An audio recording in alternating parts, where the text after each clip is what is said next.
The host is named Greg, and his last name is Davies.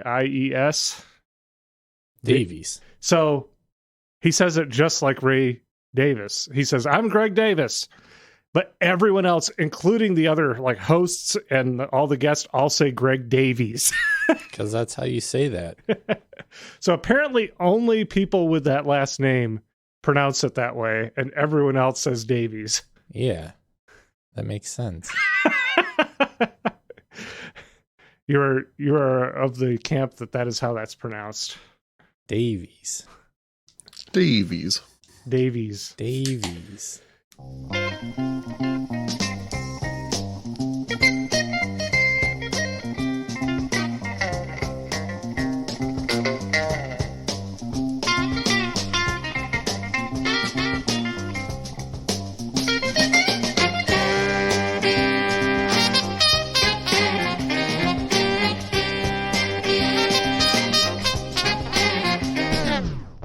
Welcome to I'd Buy That for $1, a podcast about inexpensive, common, and underappreciated records that are waiting to be rediscovered. I'm your host, Sean Hartman, producer of the new BBC miniseries, A Man Ain't Supposed to Cry, an emotional history of male-dominated songcraft in the modern world. Sounds kind of interesting. How'd you get BBC? I have my connections. Are you a dual citizen or something? I make it happen. He has his connections, but he chooses to do an independent podcast most of the time. Yeah. Yeah, for the love, for the pure love of the game. Aw. I'm co-host Jeremy, and I am going to finally make the full transition to lounge singer, guys. Finally. Yeah, about time. Yeah. So I'm just putting the word out now. If we have anyone involved in organized crime out there listening, or just, run-of-the-mill gangsters of some sort, I'll need some financial backing for my album. You may have just opened a door that you will regret opening. That's how you have to do it, though. It's true. It's been proven over and over again. Yeah. Excellent. Well, I wish you the best of luck in that, Jeremy. I am co-host Peter Cook, and I would like to remind our listeners that a spy ain't supposed to cry. A spy? Well, the title track, to jump ahead, of the record that we're featuring today sounds to me like a missed opportunity for a James Bond theme. Oh. Like, why spy? Just because it rhymes? No, but that's what I think the title, that's also the title of a never-made James Bond film. I see. I got some real James Bond vibes. And let's get right into the record. I'm just dying to hear it, apparently. Yeah, I got Joe Williams, A Man Ain't Supposed to Cry.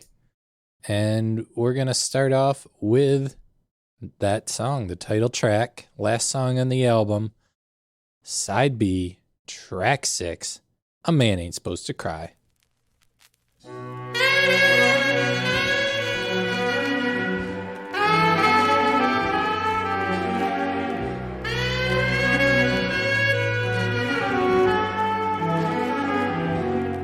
Now she is gone, my heart is yearning, her love is cold, but mine keeps burning. How mine eyes could weep, but I've gotta keep them dry, 'cause a man ain't supposed to cry. The days are long, the nights are madness. Where there was joy, now there is sadness. Torment and despair, they refuse to pass me by. And a man ain't supposed to cry. Caught in a romance, could be, lost in a hopeless affair, slave to her kiss, will I ever be free? I'd run away, but where? Each yesterday comes back to haunt me. The love I lost will ever taunt me. Woman's right to tears will be hers until she'll die. But a man ain't supposed to cry. Do you guys hear what I was saying about that James Bond theme vibe? Oh, I definitely hear it now. That's a lost James Bond theme song for sure. Yeah, I thought you were just being a goober at first, but I definitely hear it after you kind of set it up. Kind of forced a certain vibe on my album for the listeners. That's cool. Well, Cry Another Day. The Spy Who Yeah. Cried to Me. exactly. But I believe License to Cry. Mm-hmm. could go down a whole rabbit hole with that. But I'm led to believe this predates the James Bond films, which those were released in the early 1960s, to my recollection. I don't know because I'm a grown-up, but this album came out in 1958. Which Yeah. would have been 4 years before the first James Bond film. Ah. They owe my man Joe some royalties. Yeah. He created a whole thing. Weird. Do you guys know about Joe? You heard Joe before this? I've heard Joe around a few times, singing with some big bands, crooning with the best of them. I just recently acquired a record that Joe Williams did with Count Basie. Which one? He did like 20. So. Okay. It was one of them. Okay. Offhand, I don't remember the title. Insight. Putting you on the spot. They're all either like, I'm having the blues today with a cry. Just, they're all some variations of blues and crying and sadness. And You know how I ended up with that record was I was ordering the Fast Product album that we recently featured, the compilation that we featured with John Solomon, and I was ordering it on Discogs, and I needed like another $2.50 to complete the seller's requirements for me. I just needed to spend like $2.50 more to make it worth their while, and that was like a $2.50 record. yeah. It was very cheap. Yeah. This record's very cheap as well. The cover is what drew me in initially. It's very stark and captures the mood of this album, I would say. And I found it especially stunning when I found out this album was from 1958. Yeah. The album cover, even, I would expect it to be later than that. Yeah, it looks like it could be an indie album cover from like yesterday. I can't tell if it's a portrait or a photograph. It's a photograph. Okay. Just a very excellent photographer. Yeah. They had pros back then, not just people with iPhones. Going click, click, click. Get off my lawn. It is a striking album cover, though, and it's very simple. You know, the letters are kind of small, but everything is just well placed, and the color scheme is great, and it sets the tone for the music within. Yeah. And the music within is a bunch of sad songs and torch songs. And you guys know what torch songs is? Should I say what that is? Tell our listeners. I know I've read the definition and seen it referenced a million times, but it's one of those definitions that just kind of like always leaves as soon as I have figured it out. I can never remember it. Yeah. It's like songs of unrequited love or, you know, carrying the torch for someone that left. You're like just waiting for them to come back or change their mind or something. That like real Yeah. pathetic kind of place to be. The good stuff. So you're telling me that all this time that I've been referring to Burning Down the House by Talking Heads as a Torch song, I've been looking a fool. Maybe, or people think you're really heady. Talking heady. Yeah. Oh my God. You're relentless, and I'm just trying to be sad, Peter. Okay. Please proceed with your story of Joe. Okay, I'll tell the story of Joe. First, I did want to mention, though, real quick, one of the co-writers on A Man Ain't Supposed to Cry, Frankie Lane. Ooh, previously featured on the pod a long time ago. A long time ago, featured like faux country western album by him. Yeah, it had Rawhide on it. Yeah. Yeah, I thought that was kind of interesting, so Yeah. throw that out there. But Joe Williams, born in Cordell, Georgia, December 12th, 1918. You know who else was born on December 12th? Ooh. 1915? Frank Sinatra. Nice. Oh, wow. They're just a few years apart. Yeah. A few years apart, same day. Cordell, Georgia is kind of the middle of nowhere, but his mother took him to Chicago when he was 3 or 4. I saw both ages listed, but yeah, from a very young age, he grew up in Chicago. I think that's still in the time frame of the Great Migration, or very close to it. You're the historian. I don't know. That would have been like 1921, 1922. Yeah, maybe the tail end of it. A lot of African American families relocating from the South to places like Chicago. Yep. So he grew up on the south side of Chicago. Believe it or not, this singer with a great voice sang in churches growing up. Started off in the gospel world. Same story we've told over and over of almost all the best singers we feature.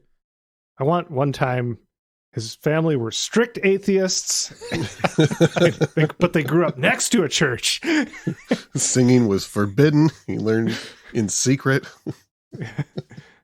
Oh, yeah. So he was doing that. He also formed a gospel group, the Jubilee Boys, as a teenager, and was singing around town. And he met a lot of bigger name jazz people because he was working like the backstage door at the Chicago Regal Theater.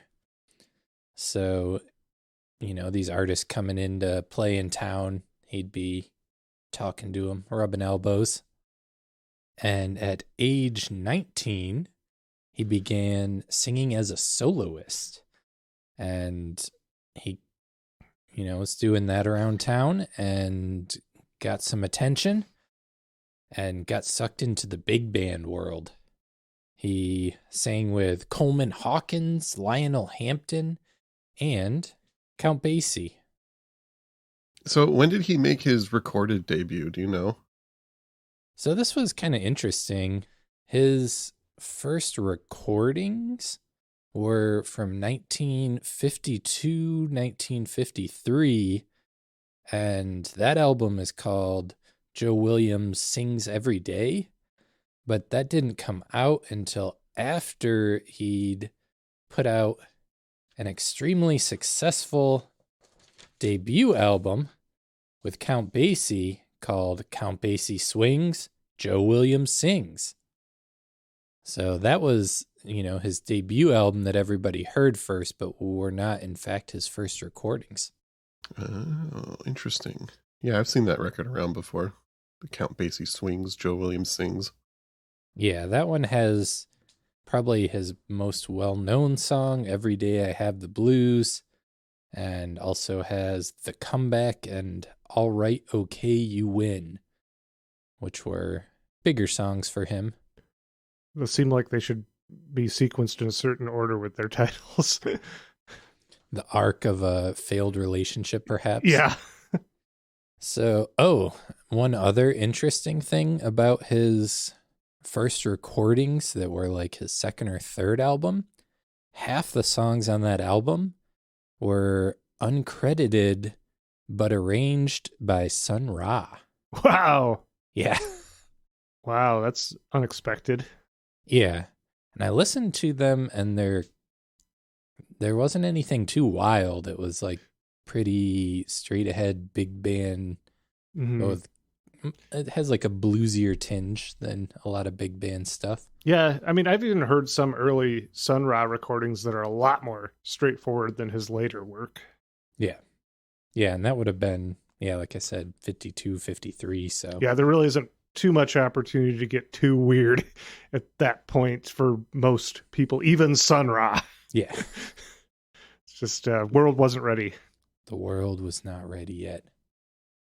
Joe Williams put out 4 albums with Count Basie, and then this album is kind of his stepping out into doing a solo album that doesn't have Count Basie's name on it, because he was, unknown at the time he meets up with Count Basie, and Count Basie was previously very well known, but it kind of hit a low spot of, falling out of favor, and rock and roll starting to hit around that time, and people don't want his big band stuff. So he kind of helped revive Count Basie, and they kind of raised each other's ships. And then this is Joe Williams striking it out solo. A Man Ain't Supposed to Cry, 1958. Yeah, that is one of those sea change moments in music history. Like previous to this, the big bands were huge, and you had all these large scale bands that could travel the country with dozens of guys playing in these huge setups because they were just making so much money. And the singers were the sideshow kind of thing. Like the band was the main thing, and sometimes a singer would feature for a few tracks. And then all of a sudden it was the singers that were huge, and the big bands just couldn't afford to exist anymore aside from a small few. Yeah, this was at a time Count Basie had to scale down the size of his band also. Mm-hmm. So it kind of meshes with what you're saying. They fell out of favor and couldn't afford to do the whole thing. I want to move us into the second song I'd like to feature. Say It Isn't So. Your drug is a heartbreaker. Ooh, I warned Peter before this started he's going to have to make a Weezer joke. See, that's funny that the title track, A Man Ain't Supposed to Cry, but this is Say It Isn't So. They couldn't have 2 songs with ain't on the same album. Oh, I see what you're saying. Where is he going with this? But yeah, okay. And they left it for Weezer to take up the Say It Ain't So. Yeah, that was thoughtful of Joe. Yeah. All right. Well, this is side B, track 1, Say It Isn't So.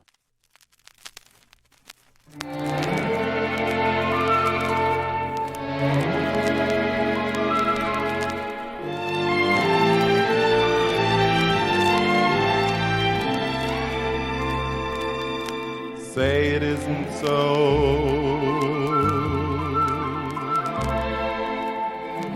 Say it isn't so. Everyone is saying you don't love me. Say it isn't so. Everywhere I go,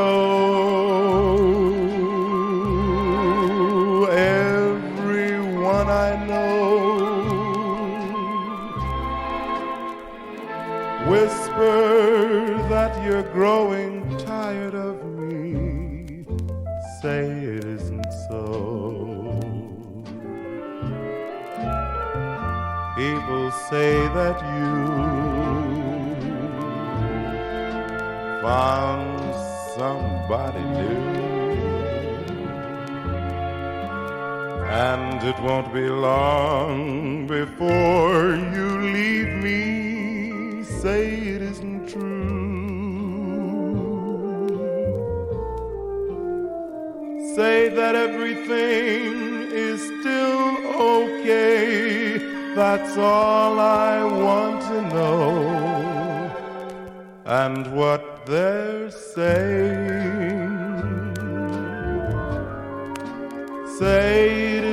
so.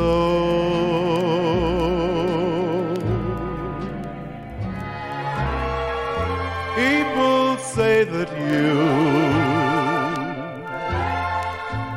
found somebody new,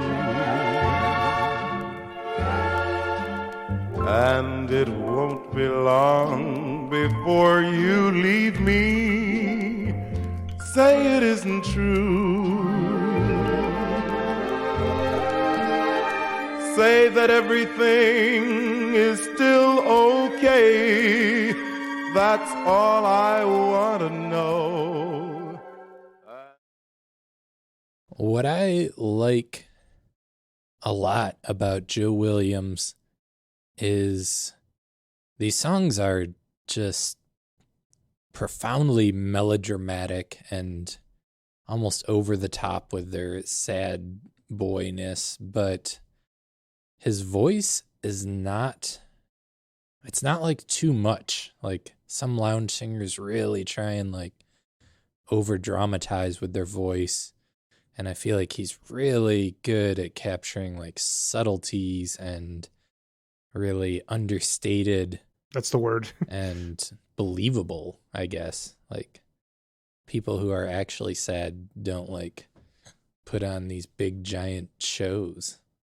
Yeah, it doesn't seem too theatrical yet. This is all. It seems natural. It almost seems like what I would expect if people actually broke into song in real life when they got their heart broken. It might be something like this. Yeah, yeah, it feels authentic. Where I think a lot of lounge jazz suffers from not feeling authentic. True. Also, he's really nailed the formula for me personally in being a jazz singer that I like, because I learned a while ago that I just don't want any jazz singer to sound happy when they're singing. Like, they can be happy on their own time, but on the microphone, they need to at least pretend to be sad as fuck, or I'm not going to want to listen to it. I didn't know that about you, Sean. At least for jazz. Jazz vocals, no happiness allowed. No jazz hands? No, not a damn jazz hand. If there's jazz hands, I'm out. Wow. So that song, Say It Isn't So, was written by Irving Berlin. Do you guys know that name? Oh, yeah. Yeah, I just watched Irving Berlin's White Christmas a couple days ago. Oh, okay. When I saw the name, it looked familiar. And then I was reading, and he wrote like every famous old song from back in the day. He wrote, White Christmas, as you mentioned, and Happy Holiday. He also wrote Puttin' on the Ritz, Cheek to Cheek, Anything You Can Do, I Can Do Better, There's No Business Like Show Business, God Bless America. So he wrote tons of huge songs. And he wrote this song at a time he was having, personal issues. And then he threw it in a drawer because he was in that mood. And he's like, nobody wants to hear this garbage. And one of his employees found it and then shopped it around and got some people singing it. And yeah, then a lot of people have sang the song since then. Bing Crosby, Aretha Franklin, Billie Holiday, Dinah Washington, and our boy Joe Williams. Say It Isn't So, rescued from the trash. Yeah. I loved that little fact because like the song kind of like tells you that they might behave that way, I guess. So back to this record. This record, as I mentioned, came out in 1958, Joe Williams' sixth record. He went on to make 43 solo albums over his career. Hot. That doesn't include the working with other bands. Those are just the solo records. That includes all the ones that are with Count Basie. Okay. Still a sizable chunk. Hot Yeah. damn. Yeah, I think there's 10 to 15 that are with Count Basie. He put out, I think I counted 12 on Roulette Records, which I alluded to a little bit with my title, but Roulette Records was started the year before in 1957, and was a front business for the Genovese crime family. The guy who ran it was a known gangster, Morris Levy, who would go on to not just fund Roulette Records and start it up. He was actually behind the beginnings of Sugar Hill Records as well in 1974, which he was later bought out of his share from the record label. But yeah, he started a lot of music with his ill-gotten gains. Roulette is the label that Morgana King waited out a 3-year contract on because they wouldn't let her do what she wanted. We mentioned the famously mob-owned Roulette Records in that episode, so the story continues. Yeah, I was like, did this come up just recently? Oh, wow. For some reason, I forgot that was that label. But that's kind of interesting you say that as well, because Roulette apparently had a reputation for allowing producers and songwriters more artistic freedom than a lot of labels because they didn't give a shit. It was a money front for them. So I'm guessing that those artists they allowed freedom were probably men. Yeah. Safe I'm bet. sure that played in. So yeah. And Morris Levy was arrested in 1986 for extorting an FBI informant. Ah, yes. The classic tale. Classic tale. I did want to mention the arrangements on this record were by Jimmy Mundy, who had previously worked with Benny Goodman, worked with Count Basie, and also Chet Baker. But I did not find any information on who the players were. This would have been in that era that they just didn't credit players a lot. Yeah, it was whoever was in the Jimmy Mundy Orchestra in 1958. Yeah. Look it up, because I didn't. Well, the only actual musician on the Discogs page is Jimmy Jones on piano, who was a notable jazz sideman, worked with a lot of big bands, especially Duke Ellington, Ella Fitzgerald, and Sarah Vaughan. That makes sense, because the piano on this album is very good. And yeah, sometimes I wish there were a little less strings going on, but overall I like how sparse it is. It really allows for Joe to be front and center. Yeah, it doesn't really distract from his voice. And there's something about how these old crooners could really just like swim around in these string arrangements that is part of the charm, I feel. Yeah, and whenever the strings would stop and it's mostly piano, that's when I was like, hell yeah. How did you come across this, Jeremy? I just saw the cover and that's it was right. Like, you just that's what drew you in. Yeah, like, what is this? And then it was like right up my alley sound-wise, because I dig a lot of those crooners, especially when they're singing about heartbreak instead of lovey-dovey stuff. Yeah, obviously you had brought Sammy Davis Jr. before. True. It was Sean. Was it you and Ryan Werner, Ryan Werner, who did Watertown, Frank Sinatra? No, yes, that was me. Well, that was it was Ryan Werner that did that episode, but yeah, that was Jeremy. Okay, so yeah, you really are our crooner connoisseur. Yeah, I dig it.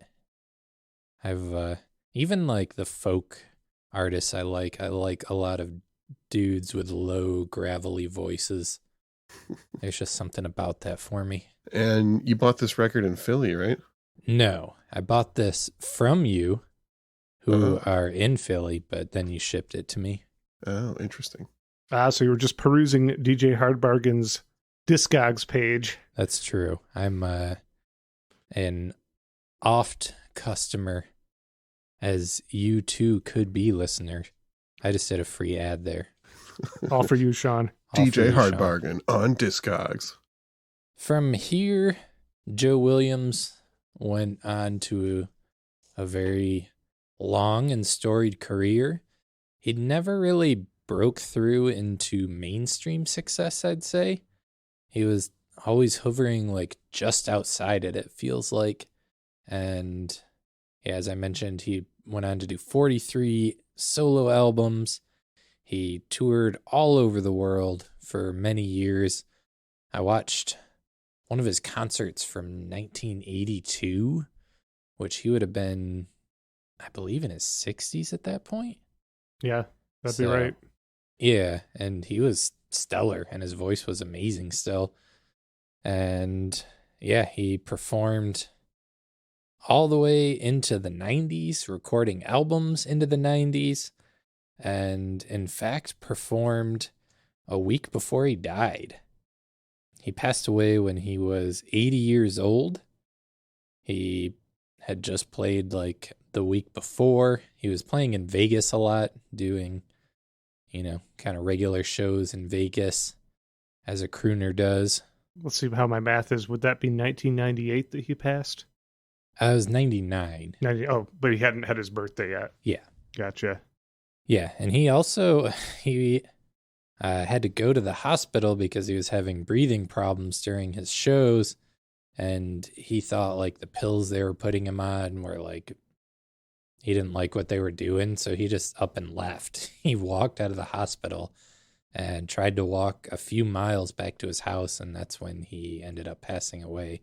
So he on the walk back to his house or at his house? On the walk back to his house. Oh, wow. Yeah. I mean, going out on his own terms, I guess.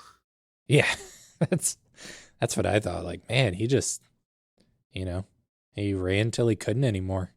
Yeah. Respect. Wow. Yeah. And he also was married to Gillian Hughes Dath for 40 years at that point.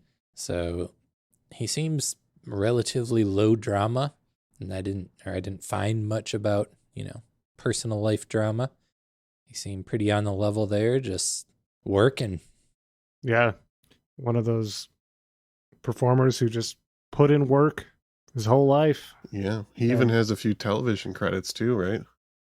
Oh yeah, I should mention that. He was in a movie called The Moonshine War in 1970. He also played Cosby's father-in-law on a few episodes of The Cosby Show. He probably got a vibe on Cosby, and that's why he pieced out. That's what I'd like to think. Yeah, here's hoping. And then he went on to also make a few appearances on Sesame Street in the 80s and early 90s. Wow. I likely saw him on Sesame Street. Probably. And he also, I should also mention, won a Grammy Award in 1984 for Best Jazz Vocal Performance. So that would have been, like we said, in his 60s. Yeah. And he also received an honorary doctorate from a little college called Berkeley in 1988. So he did get some of his flowers while he was alive, but I don't know, like his voice is better than a lot of crooners who are more famous, let's say. So, yeah. I agree. It's compared to Jeremy, I know nothing about crooners, but yeah, Joe Williams, he's got it. I'm going to take us through another song here. This is called I'm Through with Love, and it is Side A, Track 4.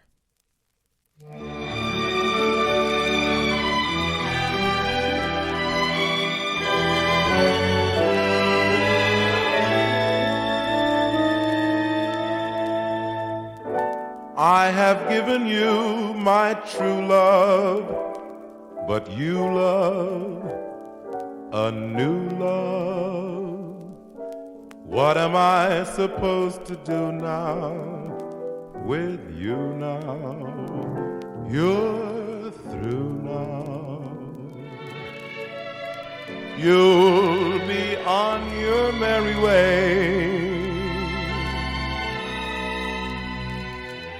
and there's only this to say: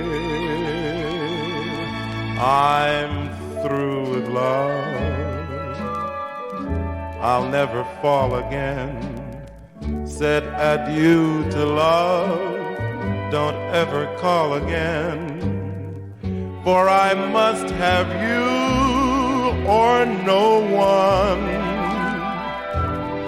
And so I'm through with love.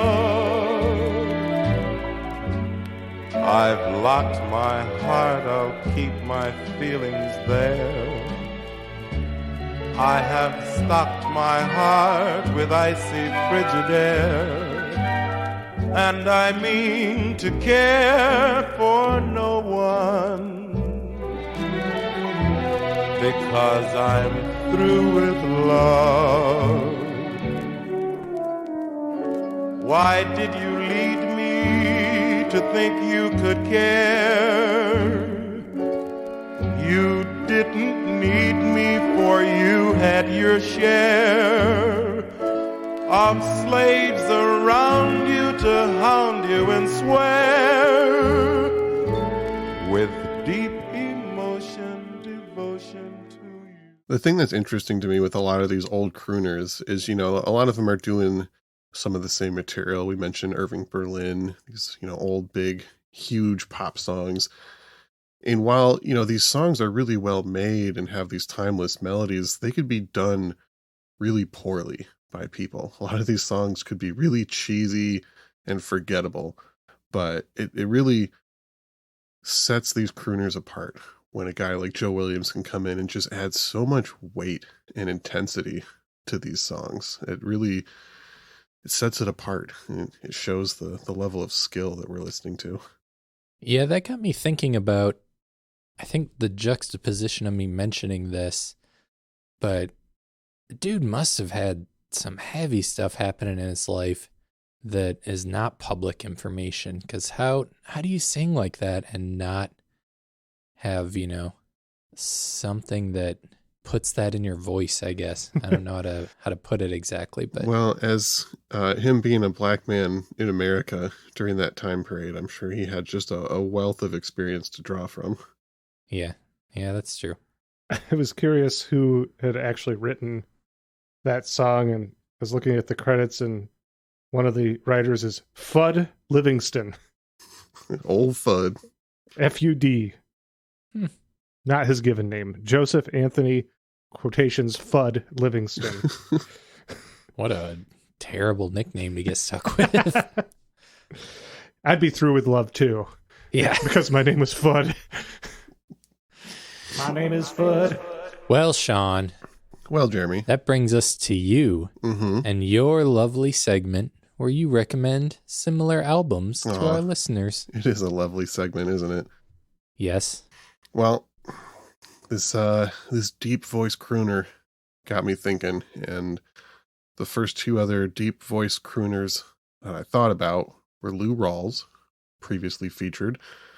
When the album we did was part of his kind of later Philadelphia International Records sophisticated disco sound, but he was a certified crooner, torch song singer, blues singer before that, and he has an album from 1962 that he did with also previously featured artist Les McCann called Stormy Monday that I highly recommend checking out. There's some good stuff, a lot of similarities, and close to the same time period.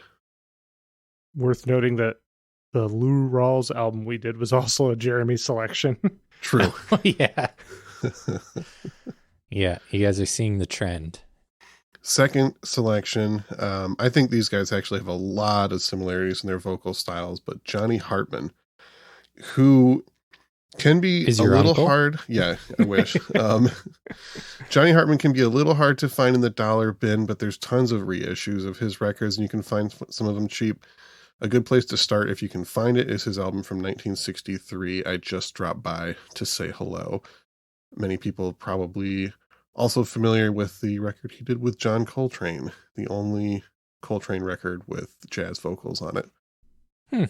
Yeah, I'm not familiar with him.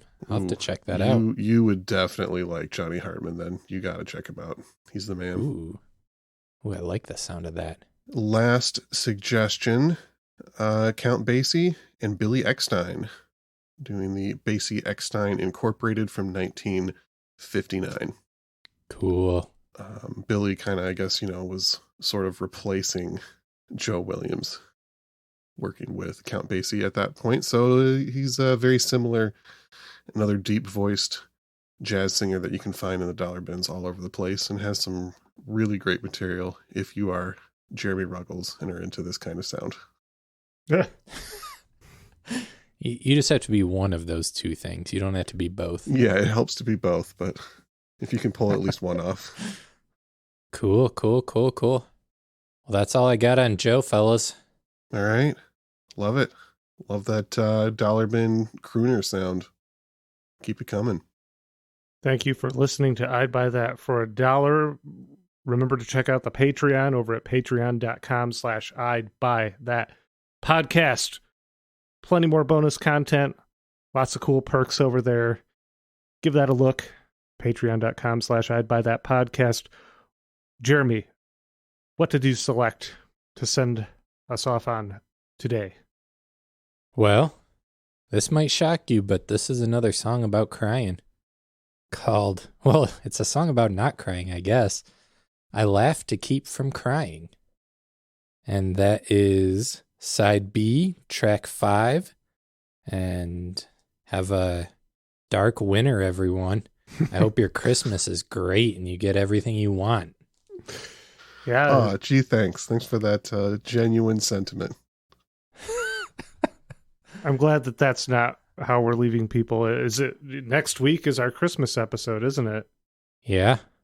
And we're also doing a Christmas 45 episode for the Patreon. So if you don't get enough Christmas then, or you need more, yeah, hit up the Patreon. Yeah.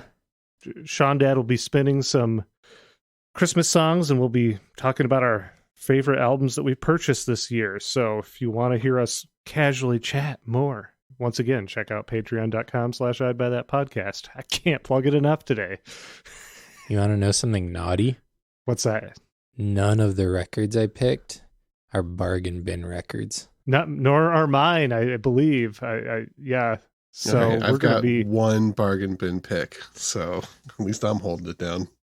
All the more reason to check out the Patreon, listeners, and hear us break our own rules. Not breaking our rules. We can do whatever we want outside of this We didn't podcast. sign a contract that once we start recording this podcast, we can no longer buy expensive records. Guys, I was trying to make it sound naughty. I guess you guys just want to be nice. Jesus Christ. Okay. I'm co-host Jeremy. I'm co-host Peter. And I'm co-host Sean. I laugh to keep from crying.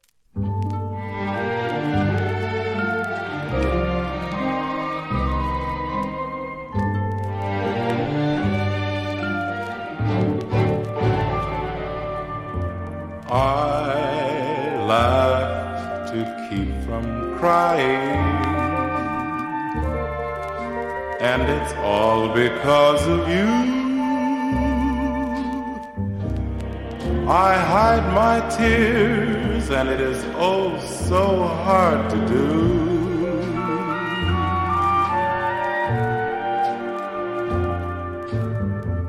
I laugh to keep from crying,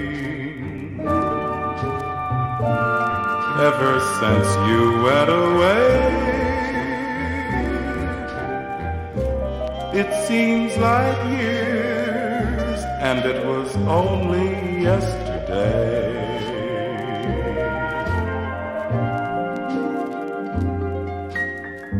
Our friends will never know how much you meant to me. I fooled them when I let you go, without a sigh, just a sweet goodbye.